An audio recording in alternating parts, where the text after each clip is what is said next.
All right, I am on the bed of my 2009 F-150, and this is my third brake light.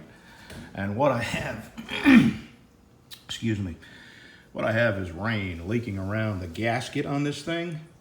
And I bought a new gasket and some sealers, so I'm gonna pull this off and replace that and clean it up. And what I got is two Phillips screws that gotta hold it in. Got my screwdriver. Let me get them screws out and the light pulled off, and I'll show you what I got. Yeah, see all the water and muck that's on that and inside. I'm going to take these light sockets out, twist and pull. And I'm going to wash this out on the inside, clean it up. I'm probably going to replace these with LEDs, bright LEDs. And, oh yeah, these screws have little rubber grommets, gaskets on them. Be sure you don't lose them. And these are very, specific to these size holes, so be careful you don't drop these down in Never Land there. All right, let me get these light sockets off, get the old gasket off, and get inside and clean this thing up. Be right back. All right. There's nothing wrong with the old light bulbs that come out of there, but I'm going to replace them anyway because the old light bulbs are 10 years old. And when I put this back together, I've got a new gasket here. And I'm going to put some sealer on each. Actually, I'm going to put some sealer on the outside edge. Once I put the gasket on, I'm going to put a little bit of sealer on the outside edge. So I don't want to have to take this apart again to replace light bulbs. And since they're already 10 years old and they haven't gone out, I figure if I put new bulbs in, I'll get another 10 years out of this. And I think I can get this truck to go another 9 or 10 years and buy a last truck. And that one should last me till I'm dead. Or maybe that's just wishful thinking because I have led a life of excess. So who knows how long I'm going to live. But I believe I can squeeze 10 more years out of this truck. Anyway, let me get up there and get these new light bulbs in. I'm going to go ahead and put this new gasket on now. Run a bead of silicone around it. And put it back together. All right, I got that new gasket on there. And I'm using clear R2V silicone. And I'm going to put just a little bit. I don't want to go crazy. You know what? I'm probably going to need, I'm going to need both hands. All right, I got me a little bead around there, not too thick. But I didn't do it on the bottom. And the reason is I want, just in case rain does get in there past the gasket, I want it to have some way to drain out. So I'm not going to put the sealer on the bottom. All right, let me get back in the truck. One more thing, or two more things. Be sure and clean where this gasket is going to hit. And I took some silicone, I put a little bead around where that rubber grommet is going to seal itself up in that screw hole. So I got my new light bulbs in. I'm going to put everything together, and we'll be done here in 2 seconds. All right, when you tighten this up, you don't want to you want to tighten it up a little bit on each side, and watch your gaps.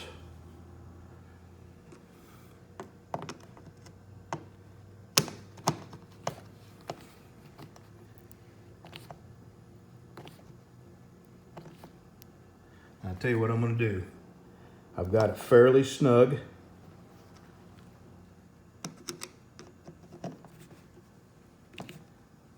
I'm going to let this sit for about 30 minutes and come back and get another turn or two on these screws. And this will last me another 10 years. Thanks for watching, y'all. Oh, the replacement bulbs. Now this is a 2009 F-150, and these are the replacement bulbs for that. Alrighty, on to the next project. clean the mass airflow sensor and throttle body. All right, here's the mass airflow sensor. It's right next to your air cleaner. The throttle position sensor is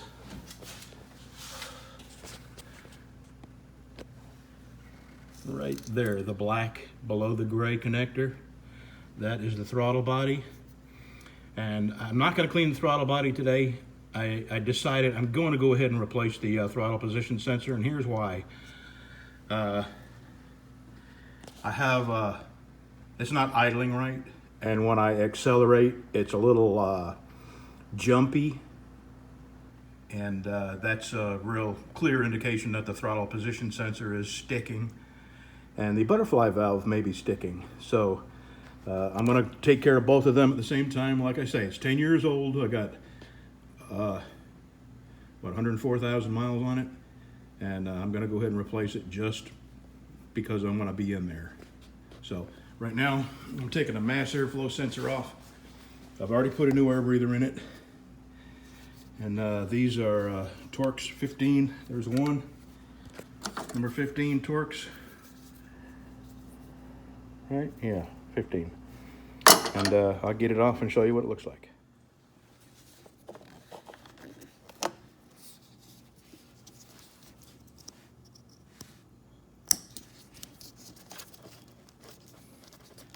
I only need 2 hands to get this out of there. That's what she looks like. I'm going to spray the mass airflow sensor cleaner all up in there, and then I'm going to swing this around and let it dry. I'm not going to blow any air in there, and then I'm going to put it back together. I've lost fuel mileage and a little bit of power, and most of the time it's your mass airflow sensor that needs cleaning, or you know, your throttle body may be dirty. There's lots of things, but I've replaced the air filter, and the next logical thing would be clean your mass airflow sensor. I've replaced the plugs already, so we'll see if this does it. Brings my fuel mileage back up. All right, that's done. So the next thing I'm going to do is my fan blower resistor, which is I need both hands. 1 second. All right, it's behind the glove box, and the way you get to it is you press these little tabs in on both sides, drop the box out, and that's it right there, the white thing. I'm going to pull it off, take it out. What's happening is my fan blower quits, and I've had this problem before. This is an ongoing problem with Ford. That year anyway, common, along with the blend door actuators going bad.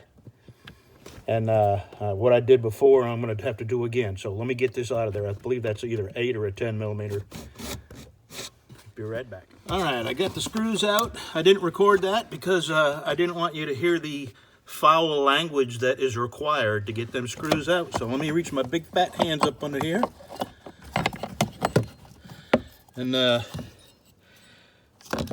pull that. I got to get a screwdriver and pull that little clip right here out so I can get this unplugged. All right, here it is. I've been through this before. I replaced this twice. This is my 3rd time having this out, and it's the same problem. Can you see how it's heating up and making an intermittent connection? It's making an intermittent connection. I don't know why. Well, I do know why. And I will show you the plug that plugs in here. That is the problem. It's not these, it's the plug. I'll show that to you. And I have 2 options. Replace this plug, wiring harness, go way up in there and cut that I'm moving and put a new plug on here. Or I can squeeze them prongs back together. You see it's the 3rd one over, that's the problem. That's one option. Or I can do what I did before, and that prong that's the problem, You see how I've put a bend in all of these? They don't come with them bends in it. I put them bends in there so these would make better contact with the other end, with the plug. So this time I'm gonna get a long ice pick, skinny pick, and I'm gonna shove it in the plug end and see if I can squeeze them connectors tight where this third prong fits into it. And maybe I'll try to put a little steeper of a bend on this again. It's the only one, the one to the right of it. There's nothing wrong with that. But it's a common problem. And if you've got a 2009 F-150 and your blower quits working, chances are it's not the resistor, it's the plug. And you'll have to do the same thing, either replace the plug or bend these tangs in the resistor.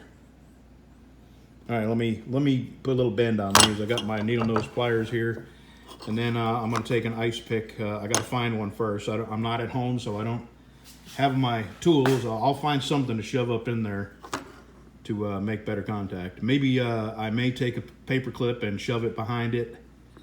I mean, you can have a vehicle fire if you're not careful. You know, this thing, there's no way it would, I don't think it would get that hot, but you can see it's got hot enough to melt the plastic. So let me get to work on this. I have managed to shove a little piece of paper clip behind that, and I think it's going to work. Let me get this plugged in and mounted, and I'll turn this switch on, because previously what I've had to do is turn my switch on the dashboard and then have my wife reach up under here and wiggle this till it came on. Now, I only did this till I could get somewhere dry to work on this, because I'm not at my house. Actually, I'm at my new house, and most of my tools are still at my old house, which I may have sold. I'll tell you about that when it gets a little closer. All right, let me get this thing back together and see if it'll work. Well, it's not working, so here's what I'm gonna do. I'm gonna buy a new pigtail here, wire it in. I don't know which end is not working, but hey, look at the wire.